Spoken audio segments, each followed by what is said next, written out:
Hello there, good evening. Welcome to your GB News weather update from the Met Office. As we head into tomorrow, remaining unsettled with heavy showers, still awfully windy for some, particularly in the southwest, and a risk of thunder and lightning continuing. That's all because of this area of low pressure just out to the west. That's dragging in these frontal systems. Also a good squeeze in the isobars at times too, bringing in thus that windy weather also. As we head into tonight, heavy showers continuing to spread across the country, merging into longer spells of rain. Could even see some hail and thunder mixed into these showers at times, and still remaining very windy, particularly across the far southwest of the country, where we do have a yellow Met Office wind warning in force. So by the time we reach Tuesday, temperatures largely remaining above zero, but it is going to be feeling quite cool, particularly under cloudy skies where we see those prolonged outbreaks of rain. For the morning rush hour tomorrow, we could see some rather heavy showers across parts of the south, parts of Wales too, so do take care if you're out and about. Western parts of Northern Ireland, also northern parts of England could also see some outbreaks of rain. Largely dry across Scotland, though once again still plenty of showers around coastal areas, longer spells of rain at times across the Northern Isles, where here too it could be rather windy to start. And then overall into tomorrow, once again another rather unsettled day. We do have a yellow Met Office rain warning in force across southern parts of Wales as we head through tomorrow too. Once again plenty of heavy showers, these lingering at times across parts of Yorkshire and Lincolnshire, so quite a wet day on offer here too. We may start to see some drier spells, eastern parts of Northern Ireland, parts of Northern England where the sunshine may break through, but on the whole it's another unsettled day ahead.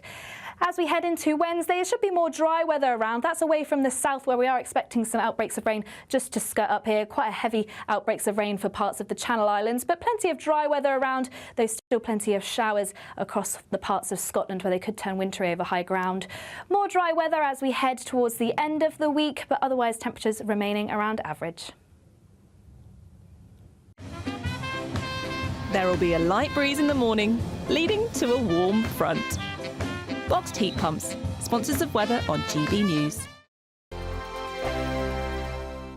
This is the final week to grab your chance to win our biggest cash prize so far, £50,000 in tax-free cash. How would you react if you won? We won 25,000. I'd say don't hesitate, do it. If you're not in it, you've got no chance of winning it. Don't miss out as lines close on Friday. For another chance to win, text cash to 63232. One entry costs £2 plus one standard network rate message, or text bonus to 63232. 5 entries cost £5 plus one standard network rate message. Go to gbnews.com/win. Entries start from just £2. You can call 0903 681 3232. Calls cost £2 plus your network access charge, or post your name and number to GB10 PO Box 8690 Derby DE1 9TT.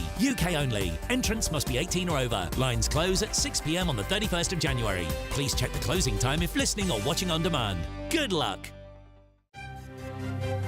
GB News Breakfast, every day from 6 a.m.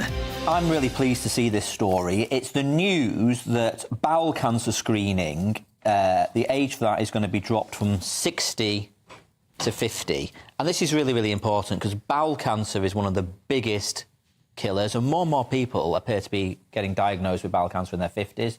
Not entirely clear why. And there was an inspirational woman called Deborah James who I actually met when I used to be the Shadow Health Secretary, and I remember meeting her when she had her cancer diagnosis and supporting her campaign, and she sadly passed away a couple of years ago, but it was a phenomenal campaign, and I think did inspire the nation. And this is so important. So people in their 50s are going to be sent these kits in the post. And I suppose my plea is just do not ignore these kits, because you can deal with cancer if you catch it early enough. Yeah. So, I mean, this is not the most pleasant thing to do, and a lot of us aren't used to it and talking about it and whatever, but it's essential, obviously, to do.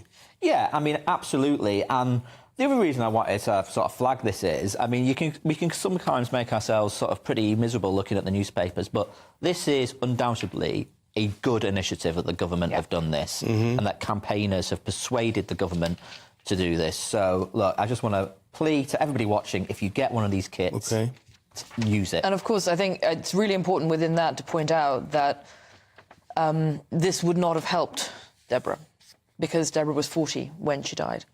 And what's really important when you see stories like this is to pay attention to what your body is telling you.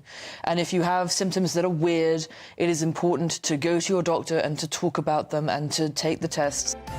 GB News, the People's Channel.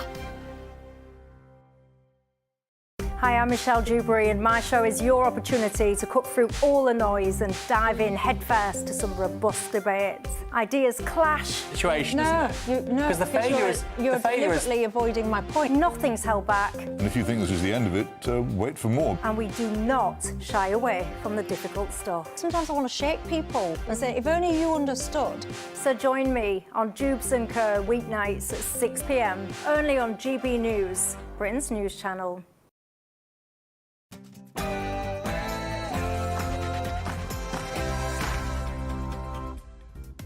Welcome, it's 11 o'clock, which means it's time for tomorrow's newspapers.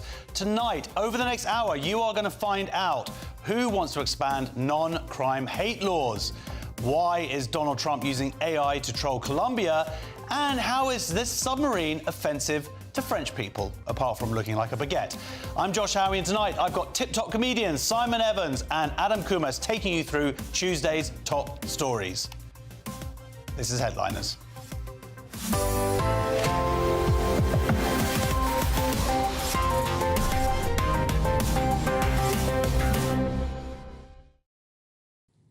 But before tomorrow's news, let's go to Tonight Headlines with Sam Francis.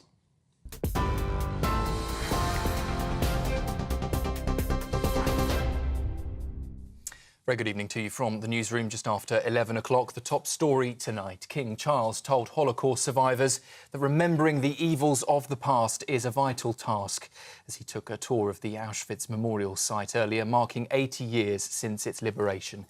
He's the first British head of state to visit the former Nazi concentration camp and also laid a wreath at what is known as the Death Wall. Meanwhile, landmarks across the UK, including the London Eye, have been glowing purple tonight, honouring the 6 million Jews and countless others murdered in genocide. Well, back in London, Prince William praised survivors' bravery at the memorial event alongside the Prime Minister.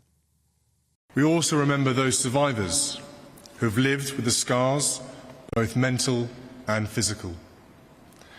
Their bravery in sharing with us the most harrowing moments of their lives are extremely powerful and ensure we never forget. I assure them we never will.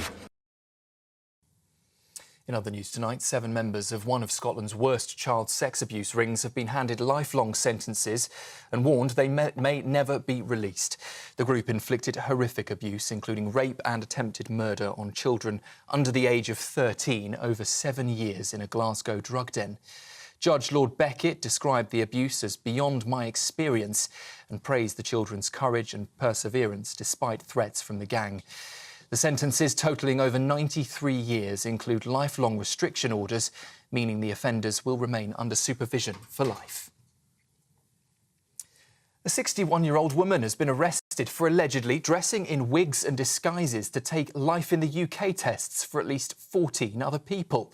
Immigration officers say she carried out the scheme at test centres across the UK, using fake IDs and carefully chosen disguises to avoid detection. The woman, though, was detained in Enfield, where officers seized false documents and a collection of wigs. The tests are required for British citizenship or indefinite leave to remain and cover topics like UK history, values and society. Well, she remains in custody as investigations continue. And Coca-Cola is recalling drinks across Europe after excessive levels of the chemical chlorate were found in some of its products. The recall mainly affects Belgium, Luxembourg and the Netherlands, but 5 product lines were also shipped to Britain. There have been no complaints reported so far in the UK, but the Food Standards Agency says it has launched an investigation into the issue. Those are the latest headlines. Plenty more still to come right here with Headliners.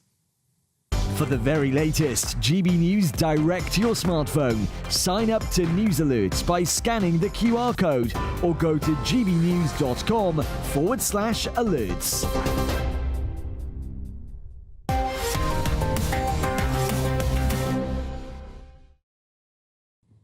It's Headliners, your first look at tomorrow's top stories with 3 comedians. We're going to kick off with a look at some of the front pages. The Times, alert of dizzying range of extremism. The Telegraph, non-crime hate laws set to be expanded. And The Sun, I was scared to come out as gay. More front pages in a second, but first, Simon, what do you make there of The Times? Times main headline, as you have identified, alert over dizzying range of extremism. And I think this story can best be categorised as a narrow escape. The Home Office have rejected these findings, which I think they were hoping would never come to light, but the Times has got hold of them. A report of extraordinary wishful thinking, I think it might be said, in which the writers say that there are behaviours and activity of concern in a dizzying range of beliefs and ideologies. Essentially, they are saying, as they often do, don't let's be beastly to the Muslims. This is the basic idea is a prevent strategy, which is identified, which, I think there is a general sort of sentiment in the country that the Muslim or Islamism threat, or however you want to categorise it, is the predominant one, and instead they are suggesting, exactly, but they are suggesting that the police should elevate rather than get rid of these ridiculous non-crime hate incidents, that they should be doing more of them. And they had previously been told to only record non-criminal hate incidents if there was a serious risk of harm, but they want to badger people with more of these. They want to basically they want to brand anyone who is expressing any non-mainstream political view as a potential terrorist, I think. Including the manosphere. That's you, isn't it, Adam? Oh, it's 100% me, yeah. 100% the manosphere, It's Andrew Tate all the way for me. That is, I'm joking there. It's interesting, isn't it? I think it is, the fact that this has been called up is concerning, especially since there's been, we had the Alison Pearson case last year. We've had Elon Musk critiquing and criticising this. And there seems to be an underwhelming support from the general public to be against these sort of laws. So it is concerning that it seems to be there's another conversation about maybe expanding this. Well, as Simon says, it has been rejected by the Home Office, but the fact this was written by the Home Office, or elements within it, and they're talking again, two-tier policing. To say that there's two-tier policing is an extreme right-wing narrative, and it's that's just me using my eyes. The hard right have exploited the grooming gang scandal. Yeah. So, but to an extent, that's true. But the trouble is, if you make the hard right, then they are going to exploit that fact, aren't they? If their warnings come true, then they are going to push that. It was the same with gender ideology. Everyone was saying, it's all right-wing. Well, it's like, no, actually, the people who were originally talking about it were on the left. Yeah. And, of course, you're leaving it open to people on the right to step in, like Trump did in America. There's another story here. Prostate now the most common cancer. That's slightly terrifying. Well, I don't know that it is. The thing about prostate cancer... Yes, I have had a prostate check regularly, and I think it's probably a good idea to have one regularly. But I will say this, this is well understood by men of a certain age, that more men, a great deal of men die with prostate cancer, and sometimes it appears on the death certificate. It's very much an age-associated illness, and I think its elevation in the statistics probably reflects the fact that people are living that much longer and having more tests. Or people being diagnosed. Yeah, people are getting more diagnosis and so on. I don't think it represents an increase in prostate cancer as a threat to healthy young or even middle-aged people. I think it's probably, to a large extent, one of the... Do you think there should be a screening programme, though? There isn't. I mean, the fact that there isn't one somewhat surprised me, if it's the biggest, most common form of cancer. Yeah, there's a different degrees of invasion. I want to finger up my bottom, OK? And I'm not afraid to talk about it. Yeah, I mean, it has to be done the right way, Josh, because a finger up the bottom can be arranged anytime, in the alley. Hey, thank you. But, I think that this is interesting. I mean, obviously, this is going to affect you two gentlemen more than myself at this current time. Well, it depends whether you project yourself through time or regard yourself as an entity within a frozen moment. You're getting that finger, mate. I think what's interesting about this, though, I think it might be interesting to sort of concern that... And again, it is a sweeping generalisation. Men don't tend to go and get themselves checked up. Most men, my dad's including this, kind of shrug things off and put these to the head. The idea of getting a check and involving someone checking your anal cavity is a bit of a taboo, isn't it? So I think maybe there's a bit of that, whereas I think women tend to have the luxury of being a bit more open and saying, yes, of course you get checked for cervical cancer. I mean, yeah, you do get the smear test, certainly. I think women check themselves, or people checking themselves for lumps and so on, is becoming less sort of stigmatised. But the thing with prostate prostate is, of course, you start noticing there's something wrong with the prostate when you get up in to go to the loo 3 or 4 times in the night, and that is, you know, a reliable warning sign. I don't know whether there are other symbols. I will say this, if they could come up with a good operation, a clean, efficient operation to simply remove the prostate at a certain age before it starts causing trouble, I think that would be a game changer. People should go for it. You know, it's basically... It's redundant after a certain age. That's good to know. Well, I mean, I'm looking forward. If they do a screening programme, I would quite like it. I just want to stop self-screening all the time. Yeah. What's the Telegraph going with, Adam? So there's a couple of stories on the Telegraph. With the non-crime hate laws set to be expanded, which we've sort of touched on a bit. The one that sort of stands out to me is Trump pledging an Iron Dome to shield the US from hypersonic missiles. So obviously the Iron Dome, similar, is very something Israel already sort of deploys, and this has sort of been signed off with one of Trump's many executive orders, as we all know he loves. He loves an executive order. He loves McDonald's and executive orders. If they can get in there as part of a Happy Meal, that's great for him. I think so. Yeah, there's an increasing concern of these ultrasonic missiles coming from China and Russia, and these hypersonic missiles from China, Russia, or Iran. And I think something so if they can get something like that sort of put into the US, I think that's a very promising situation. That's your analysis. Yeah. we should have one in the UK, I think. Well, I think the thing is that they don't work against certain type of missiles, so they're good for what Hamas send over. Yes. Those rockets and stuff. Yeah. But it's a very hypersonic missiles are very different and require different technology. The hypersonic. I mean, I've watched a YouTube video of hypersonic missiles overtaking one another. They get faster and faster and faster. They are absurdly quick, but I think they are compromised by range over certain speeds, and also I think a lot of them have to be dropped. So although they are very fast, but in the way of a peregrine attacking a grouse rather than just kind of like... I don't even know those 2 words you just said. Well, this is how the peregrine hunts. It folds its wings in and falls like a thunderbolt onto the... Someone's trying to get a bit of David Attenborough action in their future. Anyway, there's an interesting... The point is, the Iron Dome is very successful in Israel because it's quite a small country. It would be a much larger area to cover, you know, across America, but I assume you probably get 2 or 3 major cities would be protected. I guess so. The other thing that's interesting in this article is kind of hidden here, but it seems like the EU's top general is basically putting deploying troops as a sort of deterrent to Trump. And the idea, because of this whole Greenland thing, but the idea that Trump would actually invade is so ridiculous to need any kind of counter to it seems even more ridiculous. Yes.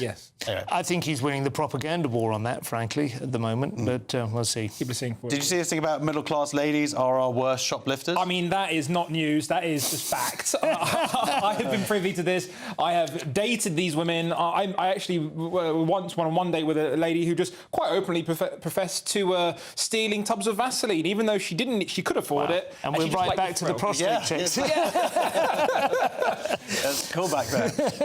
What about the Sun? I'm not really familiar with any of this story, Simon. I am a tiny bit familiar with. David Coote was exposed what was presumably just recorded for a bit of a laugh. He was, I think, admittedly on cocaine at the time of the mate, and he's a professional referee, made some disobliging remarks about Jurgen Klopp, the Liverpool boss, and a few other people in the sort of professional football sphere, and he lost his job as a result. And it now reads to me, to be brutally honest, as if he is pleading, I was dealing with mental health issues because I was too scared to come out as gay. Oh, that's the way Maybe, it is. you know, I don't know. It's a chicken and the egg situation. Yeah.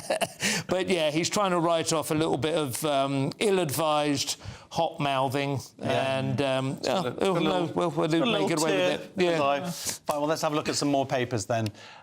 We have the Daily Mail.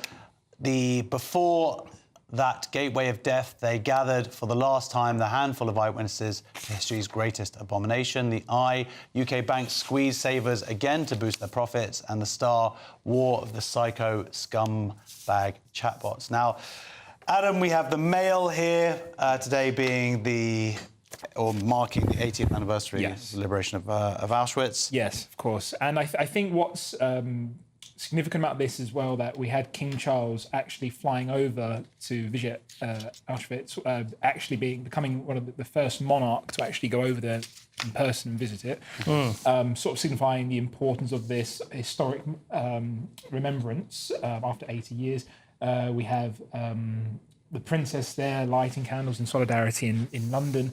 Yeah, I think this is obviously there's important conversations to be had about this, and it's there were some. I was listening to the news earlier, and there were some very eye-watering testimonials of some of the remaining survivors talking about the horrific nature of this. And I think what this highlights for me is, look, we have to face the reality. Some of the remaining survivors actually there are coming to the end of their lives, and it's important not to forget what atrocities happened and to make sure we learn from the lessons of history and we don't allow this to repeat itself. Well, the lesson you would think that might be learned is that the victims of the Holocaust were Jews. Yes, of course. And Simon, we talked about a clip that we saw earlier this morning on ITV, which the sort of shameful erasure of Jews.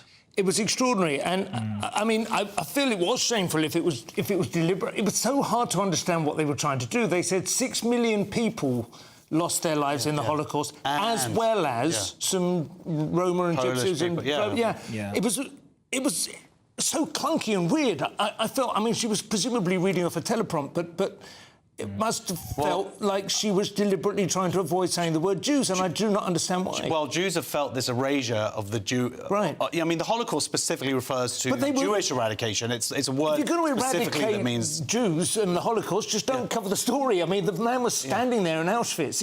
In everyone's mind, everyone knows what that was about. And we are reminded occasionally, yes, there were some other ethnic groups and some sexual orientations and so on that were attacked, but that were killed as horrifically. But it was really clunky and weird and jarring, and I would like to understand what they thought they would do. Like I said, I've seen it a lot. And, you know, you had people like Corbyn signing that early day motion a few years ago, which was all about erasing it, not calling it Holocaust Memorial Day, calling it genocide. Again, Jews are very familiar with this erasure. It's going to be interesting, though, and we did sort of say this yesterday as well, but 80 years is a significant anniversary, obviously, round number and so on, but, I mean, there was the 80th anniversary of D-Day a year ago.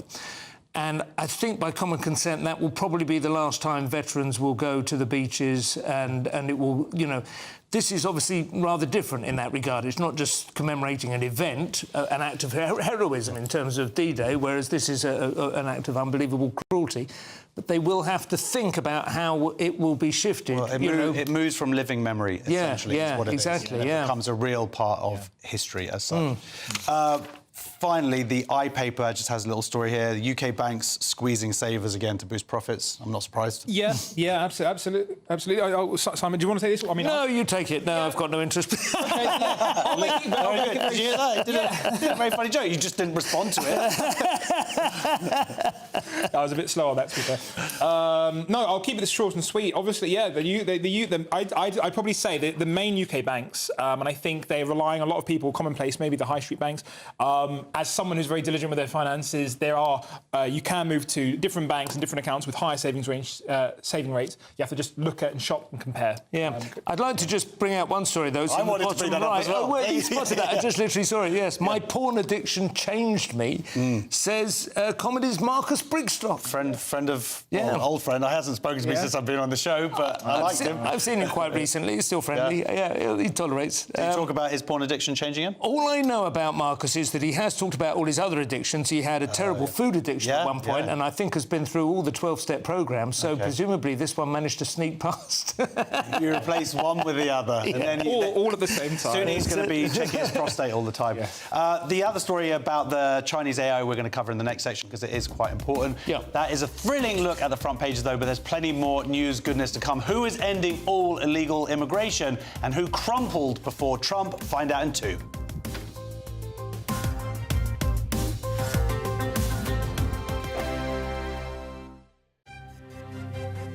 GB News Breakfast. Every day from 6 a.m.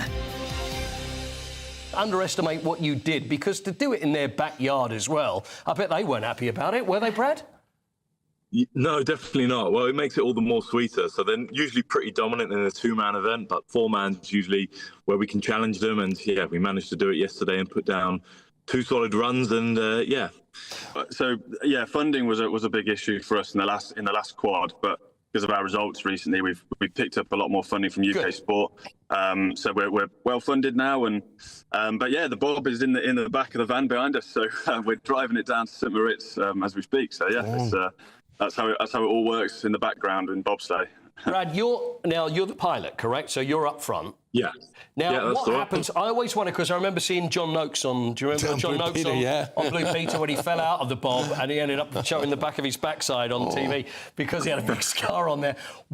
So you've got the brake man. You're at the front. So where are you then, Aaron? Are you what number are you? So I'm number 3. Yeah. Right. So what do you do there? Is it just a matter of it's the running power is what it's all about to get off to a good start, and then you can sit and enjoy the ride? Yeah, that's it. So for number 2 and myself, number 3, it's all about getting that bob off the line and then just zipping it up to as high a speed as we can, basically. Getting in, staying low, having good aerodynamics and staying still and let Brad do the work. Yeah, it's definitely not a comfortable position for them because we're bending them and twisting them into quite an uncomfortable position to get as aerodynamic as possible. And when you've got 6 times G's pushing you through that is not... Yeah, not definitely fun. Stiff back this morning, that's for sure. Because I'm just thinking where me and Eamon would sit. Is it 2 and 3, or would he go at number 4? What do you fancy? I would be too frightened to do that. GB News, the People's Channel. Hi, I'm Michelle Dewberry, and my show is your opportunity to cut through all the noise and dive in headfirst to some robust debates. Ideas clash. Situation, isn't it? Because the failure is... You're deliberately avoiding my point. Nothing's held back. And if you think this is the end of it, wait for more. And we do not shy away from the difficult stuff. Sometimes I want to shake people and say, if only you understood. So join me on Jubes & Co. weeknights at 6 p.m, only on GB News, Britain's news channel. Join me, Camilla Tominey, for a frank and honest discussion with those in power that cuts through the spin and gets to the heart of the issues shaping our nation. You haven't confirmed that you want to stand as leader, but you haven't ruled it out either. This report basically says that he's not fit to stand trial. Is he indecisive? Incompetent? I deliver the dose of reality Westminster needs. That's the Camilla Tominey Show at 9:30 every Sunday on GB News, the People's Channel, Britain's news channel.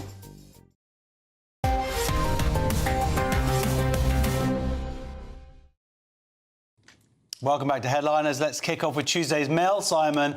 And isn't it only fair that the wife of a gay male asylum seeker joined him?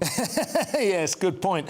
Yes, new figures, according to the Daily Mail, suggest that at least 50 relatives of asylum seekers, that's in total rather than, per asylum seeker, are joining them in Britain every day, with the numbers trebling in a year.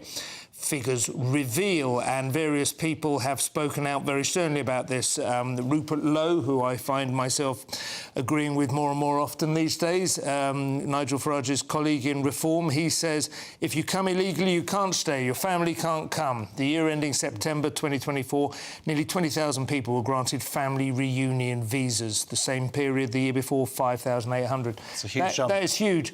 And, of course, it underscores and emphasises the suspicion that so-called asylum is essentially being used as a immigration by other means, by the back door, and then moving on to that.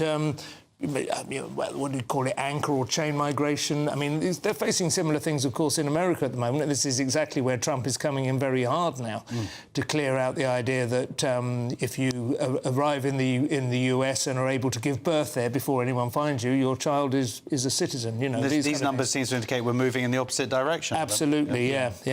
No, they are. It's interesting, isn't it? Because I think there's always, whenever certain words are used, like asylum seekers, I think the idea is, and I think most reasonable people would assume if everybody coming through was genuinely seeking asylum and they were genuinely wanted to be part of the British culture and they wanted to pay their own way and integrate with the culture and everything else, you'd think they would have more support. I think what the general public are feeling and what we're seeing, in fact, is that a lot of people are sort of simply gaming the system. A lot of people are sort of just simply economic migrants. And a lot of people who do come in don't actually share our values and don't actually want to integrate and end up sort of making certain areas a hostile living space. And or not even capable of doing so, even if they did want to. I mean, there's various people have said this, but the idea that you've got a dinghy, a rubber dinghy full of about 30 men, roughly aged 25 to 30, or maybe 18 to 30, that they're all asylum seekers, that they're all refugees. Yeah. What have they done with their wives and children? Well, this answers the question, of course. Coming over. Times next, Adam, and a politician has a novel idea to attract votes.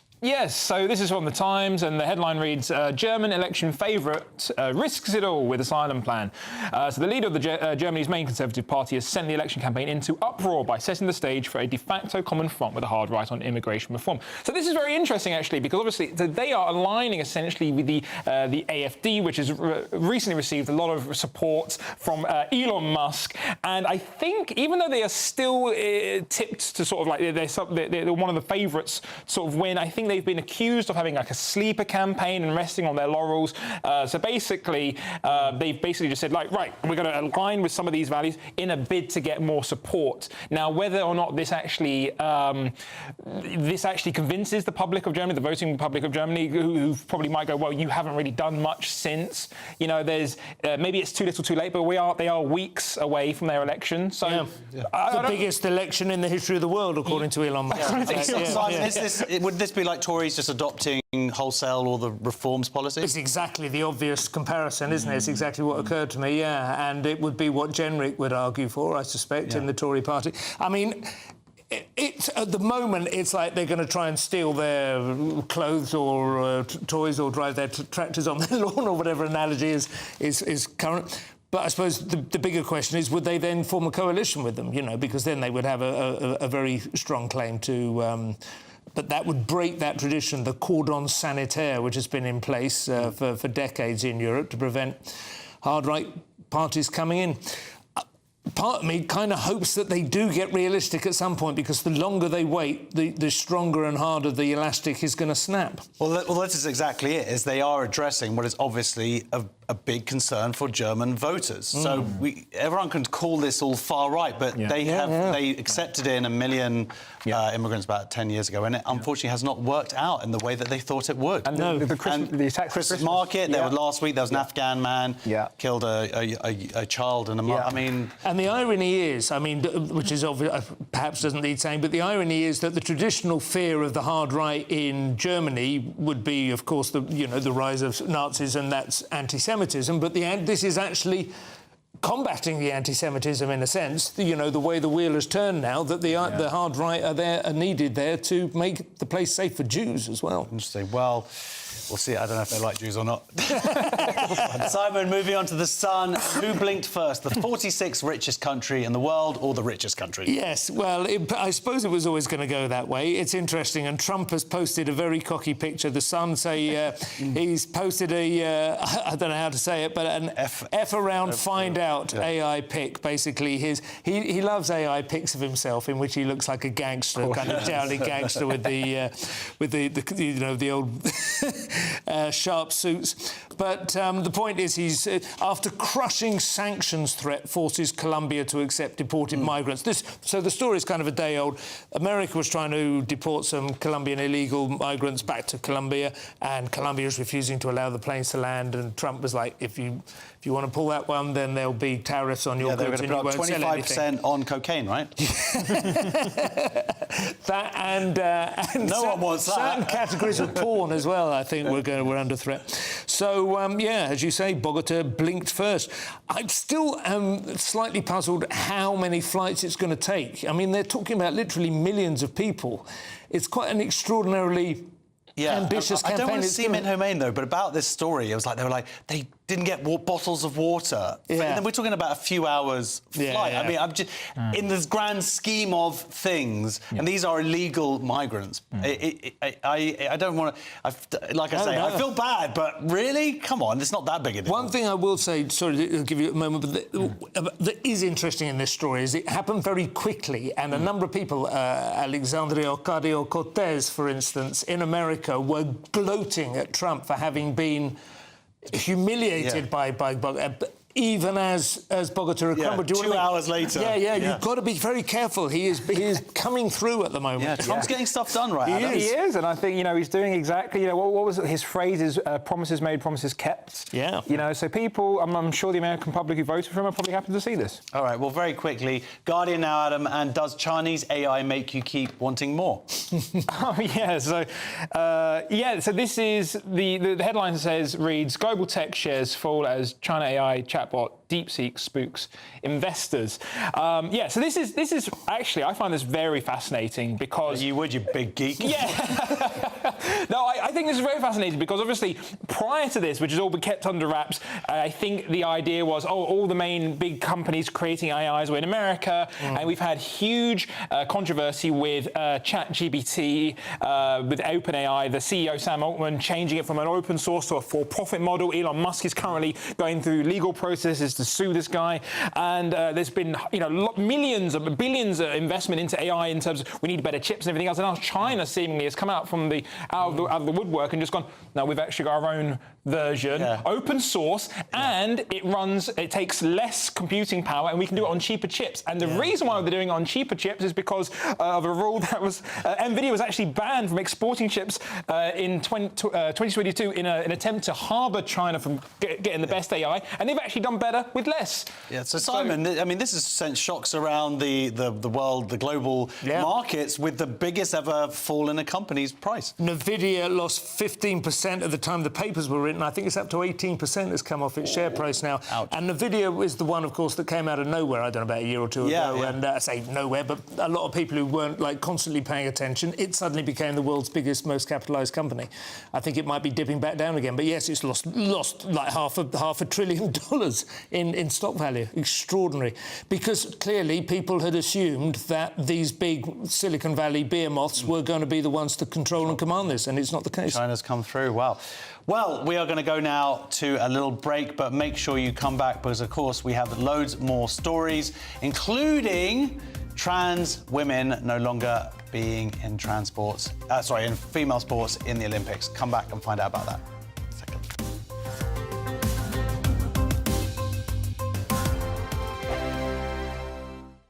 Hello there, good evening. Welcome to your GB News weather update from the Met Office. As we head into tomorrow, remaining unsettled with heavy showers, still awfully windy for some, particularly in the southwest, and a risk of thunder and lightning continuing. That's all because of this area of low pressure just out to the west. That's dragging in these frontal systems. Also a good squeeze in the isobars at times too, bringing in thus that windy weather. Also, as we head into tonight, heavy showers continuing to spread across the country, merging into longer spells of rain. Could even see some hail and thunder mixed into these showers at times, and still remaining very windy, particularly across the far southwest of the country, where we do have a yellow Met Office wind warning in force. So by the time we reach Tuesday, temperatures largely remaining above zero, but it is going to be feeling quite cool, particularly under cloudy skies where we see those prolonged outbreaks of rain. For the morning rush hour tomorrow, we could see some rather heavy showers across parts of the south, parts of Wales too, so do take care if you're out and about. Western parts of Northern Ireland, also northern parts of England could also see some outbreaks of rain. Largely dry across Scotland, though once again still plenty of showers around coastal areas, longer spells of rain at times across the Northern Isles, where here too it could be rather windy to start. And then overall into tomorrow, once again another rather unsettled day. We do have a yellow Met Office rain warning in force across southern parts of Wales as we head through tomorrow too. Once again, plenty of heavy showers, these lingering at times across parts of Yorkshire and Lincolnshire, so quite a wet day on offer here too. We may start to see some drier spells, eastern parts of Northern Ireland, parts of Northern England where the sunshine may break through, but on the whole it's another unsettled day ahead. As we head into Wednesday, there should be more dry weather around. That's away from the south, where we are expecting some outbreaks of rain just to skirt up here. Quite a heavy outbreaks of rain for parts of the Channel Islands, but plenty of dry weather around. There's still plenty of showers across the parts of Scotland where they could turn wintry over high ground. More dry weather as we head towards the end of the week, but otherwise temperatures remaining around average. Good Afternoon Britain isn't just about us. The wonderful thing about this programme is it's about everyone watching. It's an interactive programme. Well, there absolutely is something to see here, and we're going to be talking about it more. Whether it's breaking royal news, Will, please bring us up to date, or indeed a particularly punchy speech in the House of Commons. Very, very curious. We bring it to you live, and then we bring you live reaction as well. That's Good Afternoon Britain, weekdays from midday. Only on GB News, the People's Channel, Britain's news channel. Mornings don't have to be tiresome, especially if you have the right company. Wake up to news as it happens, opinion and debate, and of course, a little bit of entertainment too.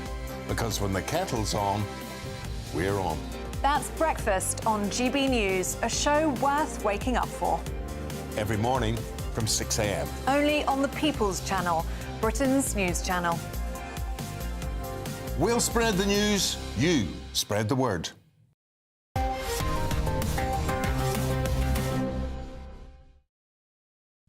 Welcome back to Headliners. Simon, the Telegraph gets us closer to the point where people will one day say they used to let men do what? Yes, it does. It still seems extraordinary, doesn't it, that we live in this strange, nightmarish reality. The Telegraph headline is transgender athletes face blanket ban at Olympics. You don't know why they get colder than everybody else.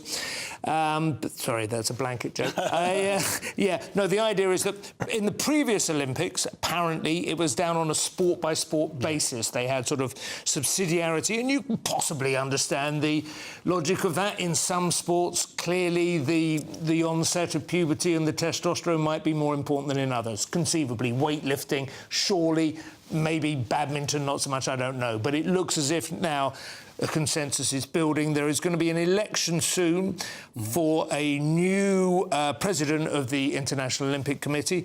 Our very own Lord Coe, of course, is currently the favourite, and he favours a blanket ban.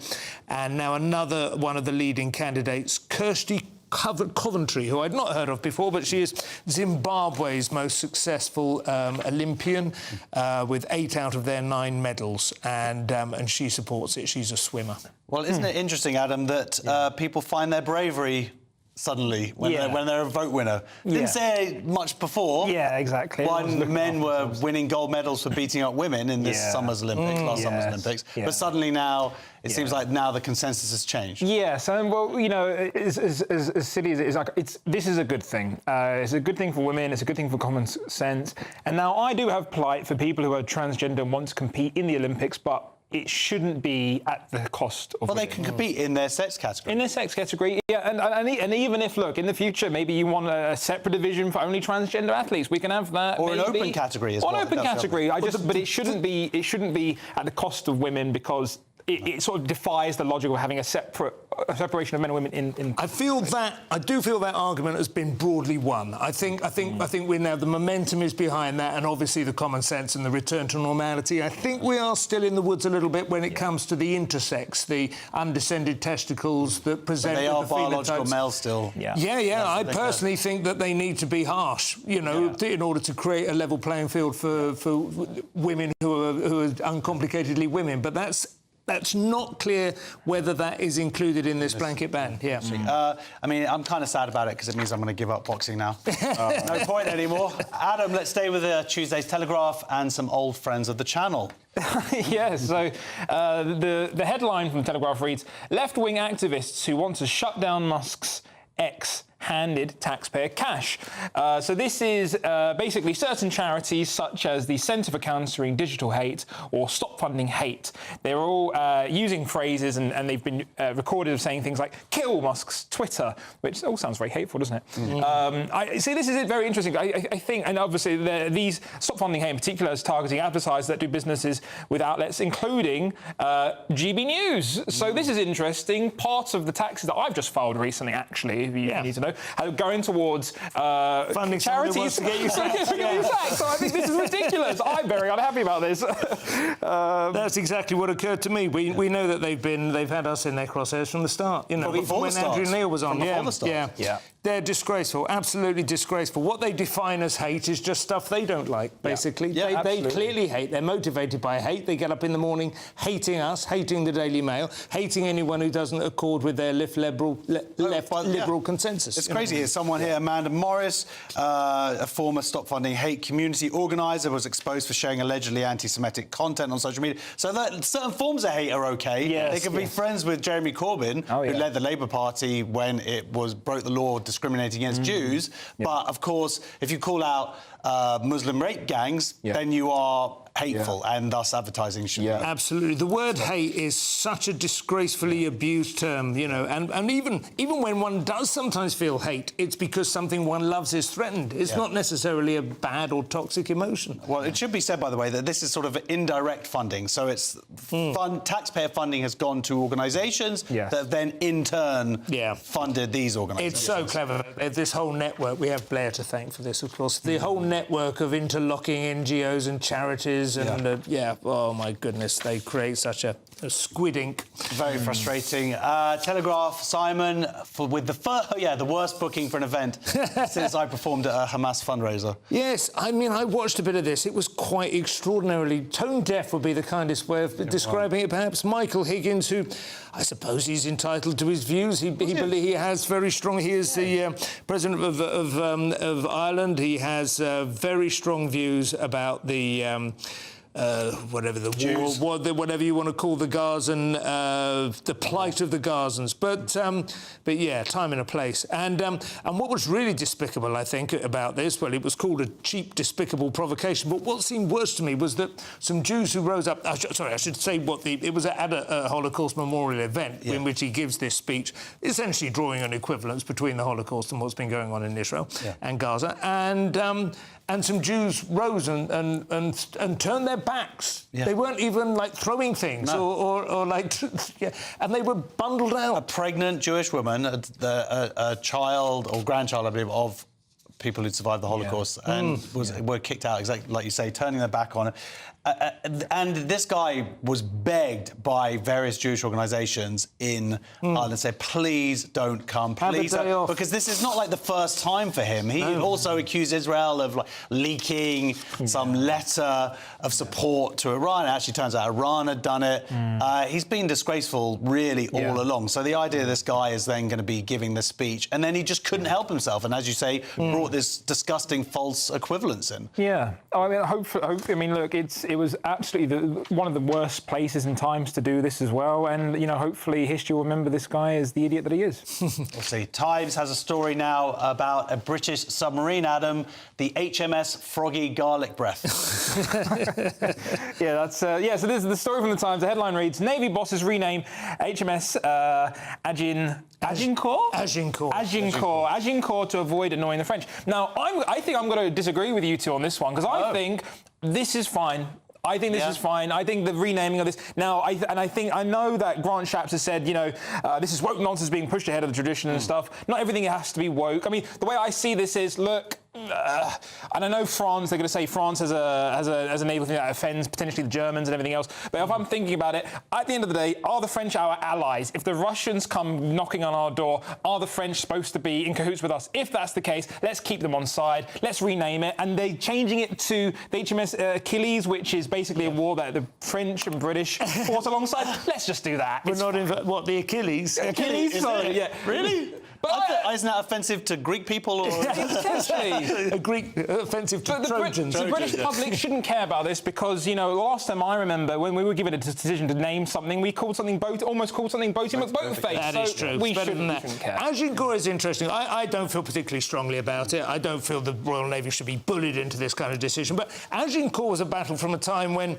the French and the English were not what they are now. I mean, the whole point of Henry V, you know, fighting that battle was because he believed he had a valid title to France. Yeah. You know, it wasn't like a war as we understand it. It was more like a struggle between various royal families. Yeah. You know, so it's not... And it was 600 years ago. Yeah, also. exactly. A completely different time and place. Yeah. But having said that, yes, Achilles is hilarious. Why are we entitled?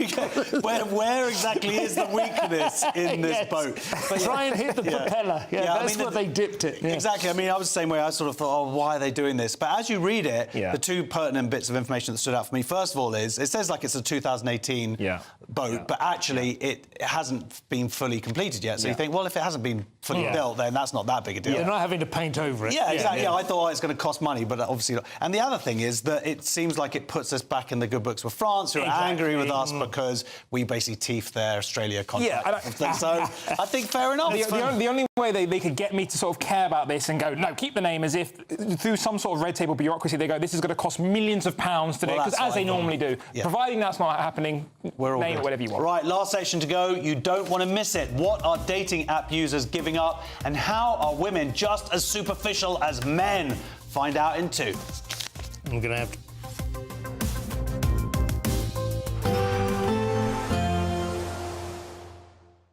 You're looking happy. Well, the forecast looks good. So you've sorted the travel insurance then? All Clear Travel Insurance sponsors GB News Travel Destinations Forecast. Hello, here's your latest winter sun forecast brought to you by the Met Office. The south of Europe looks pretty unsettled over the next few days. Rain at times in most areas and windy in places too. So looking at things in more detail for Tuesday, the Canaries and Madeira, mostly fine, 1 or 2 showers but some sunshine too. Some persistent outbreaks of rain across parts of Spain, southern France into Italy, even some snow across the Alps. So it's the southeast of Europe set to see the best of the conditions. As we head into Tuesday and Wednesday, we hold on to fairly unsettled weather, but something a bit quieter later in the week. All Clear Travel Insurance sponsors GB News Travel Destinations Forecast. This is GB News, Britain's news channel. Lately, it's getting much better. The people getting more educated in terms of overall well-being of the skin health rather than temporary aesthetic treatments. Because most of the treatments in aesthetic, it doesn't change the texture of the skin. It just gives like volumetric result or remove the wrinkles temporarily. So what are the most popular treatments that people are after? According to a statistic report, first is anti-wrinkle, then dermal filler, then energy-based device. But lately, biostimulators also became very popular. And so what do you mean by biostimulators? Biostimulator, any substance that can change the texture of the skin, or like it will lead to postpone the aging process, or proliferate more collagen, increase the elasticity of the skin, such as polynucleotide or exosome, or different vitamins and minerals in a form of mesotherapy considered as a biostimulator. Turkey's a particularly popular destination because the costs are so much lower. There have also been a lot of horror stories about what can happen when things go wrong, even people dying from post-surgery complications. What would you advise people? Choose as a practitioner or surgeon very carefully and never prioritize price over quality. This is your face after all, your body after all. And mistakes can be reversible. It can be irreversible, and sometimes it's not like a booking restaurant or hotel. It's a sensitive matter that can affect their confidence and skin and body for life. So they need to choose very wisely. They need to search what kind of methodology that particular surgeon, they perform the treatments. Are they using any safety tools? GB News, the People's Channel. In the GB Newsroom, we bring you the news as it happens. With our team of dedicated journalists across the UK, we're ready to keep you up to date with what's happening every half an hour, every single day. Bulletins here on GB News, the People's Channel, Britain's news channel. This is Britain's Newsroom, where your voice matters. It's just astonishing. With expert analysis and honest opinion, we don't just keep you informed. We bring you unique perspectives you won't see anywhere else. Can't argue with any of that. When the news happens, it happens here. On Britain's Newsroom, weekdays from 9:30 a.m. Only on GB News. If you want your news to be straight talking... This is a nightmare for the Conservatives again. Down to earth. It's not just Nottingham where this is happening, is it? And most importantly, honest. Hard-working, middle-class taxpayers, they'll get the book thrown at them. Then catch me, Martin Daubney, Monday to Friday, 3 till 6 p.m. on GB News, Britain's news channel.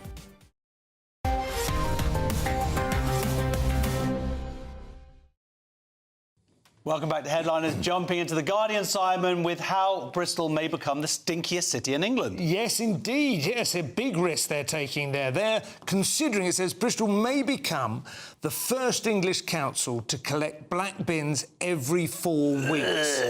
I mean, that is surely... That was not Bristol, the very port in which the bubonic plague first arrived in the United Kingdom on the ships from across the Atlantic. Yeah. I mean, it just... I have a good friend on Twitter, a guy called on X called Damien Council, who who's well known for his... Great. You know him, yeah? I don't know him, but I've followed him. He's well known for his conviction that at the base level of the political pyramid is bins. Yes. Regular bin collections. And this they are we were talking whether we should do this story earlier. I was like, we've got to do this. This is huge. It's the most unprovoked self-annihilation. This is what the number one thing, when you're paying your council tax, this is the minimum thing. You know, there's all the libraries and school and all that stuff, but you've got to get your bins collected. And we have Brighton, of course, Brighton and Hove, where I live, we have a green kettle. It's Labour again now, but it's been green. Absolutely atrocious. The bin collection fiascos we've had, rubbish spilling over, the most disgusting things you can imagine, being picked apart by seagulls. It's always worse when you're near a port. Yeah. So Bristol is going to be like a hellhole. It's going to be like plague city. But Adam, they think it's going to help with recycling. They're like, oh, we've got great recycling, but it's kind of evened out now. This is going to help people. I think aren't people now waking up to the fact that most recycling is a bit of a sham anyway, and a lot of it just ends up in landfill and burnt anyway. So that's the first point. Second point, I think this is fantastic news for the people of Bristol. You voted in the Green people, so enjoy it. Enjoy the squalor rising up. And I mean, I love Bristol. I have a soft spot for Bristol because they've got a great comedy scene there. Yeah. But you know what? You've made your bed, sleep in it. I suspect some of the posh, like Clifton, which is really quite posh, quite desirable, they will have private sector alternatives. That's the future. Privatisation of bin collection. Criminal organised crime. It's going to be the Sopranos, basically. Yeah. Shocking news in the Mail, Adam, that dating app users will start using both hands for wiping. Oh, God. Yes. Right? It's funny, Thank you. So this is from the Daily Mail. More than half of dating app users plan to abstain from masturbating this year. There could be a shocking risk. So this research, or this poll, this study was conducted by a dating app, Fleur. I've never heard of it. No. Downloaded. I think it's one of the least popular dating apps. So let's take this all with a pinch of salt. But it's saying most people are now going to, abstain from masturbating and even, having sex. Now, let's be honest, if you are on dating apps, you're probably not having much opportunities for sexual encounters anyway. So I think a lot of these people... Oh, well, that's a big leap. I think that's basically how people get it now, isn't it? No, I mean, to be honest, I think, these are people... If you go on any of these dating apps, you look at any of the reviews. I remember this when I was single. Everyone's really upset with dating apps. They think it's a very horrible way to meet people, very dismissive, and it's simply... We're over that rush of the excitement. I will say, though, I do recognise this statistic from years ago, because I used to have a bit in my stand-up comedy routine. It says, the statistic says a Harvard University study found men who ejaculate 21 times a month slash their risk of prostate cancer by a third. Yeah. And so, in order to achieve that, you presumably have to masturbate. And my bit was like, well, there's another bloody job I've got to do, and I'm not going to get any help with that, and you can't even have a bit of privacy in the bathroom. Yeah. But I remember this, so that would have been when the kids were young, and I was talking about getting a shed. I'm trying to not get cancer! Yes, exactly, it's just part of my health drive. Yeah, I wouldn't recommend bottling it up, though, honestly. I mean, I suppose it is possible to overdo it, but I think a healthy release is probably... But is this also us sort of turning... This move towards celibacy is sort of movement towards what's going on in Japan now, where you have this kind of sexless young people? Yeah, just lots of shiny pillows. Yeah, people are spending more time online. We know there's an increased social gap and cultural gap between men and women. I think most people they sort of link masturbating exclusively with porn, and I think that's, if we're stopping that, all right. Final story, Guardian next time, and it turns out that women are also pervs. Is this the younger partners one? Yes, both men and women prefer younger partners. Women. Yeah, women always going on about blokes liking young women. I mean, the thing is, women are torn, aren't they? Because they do like younger men, obviously, I can understand that, better physique, but they also like rich men, don't they? And those tend to be older. So a rich young man is the dream. Yeah, absolutely. So obviously, those of us on GB News are a big catch. What do you think about this? What do you think about this, Adam? Are you now thinking about you're going to? Well, I'm not really young or rich, so this doesn't affect me. You're younger than us. Oh yes, okay, that's fair. Thank you. so it makes me feel better. But no, I think this is interesting, isn't it? I think this is, I'd say, when you look at this data, I bet this is just older women who prefer younger men and older men liking younger women. So this is just people liking younger people in general. Nobody wants to be around old people in the dating market. This is fine. Really is the most bleeding obvious thing I've seen put into a newspaper for something. There we go. We covered it. Brilliant. Well, the show is nearly over. Let's take another quick look at Tuesday's front pages. The Times, alert of dizzying range of extremism. Telegraph, non-crime hate laws set to be expanded. The Sun, I was scared to come out as gay.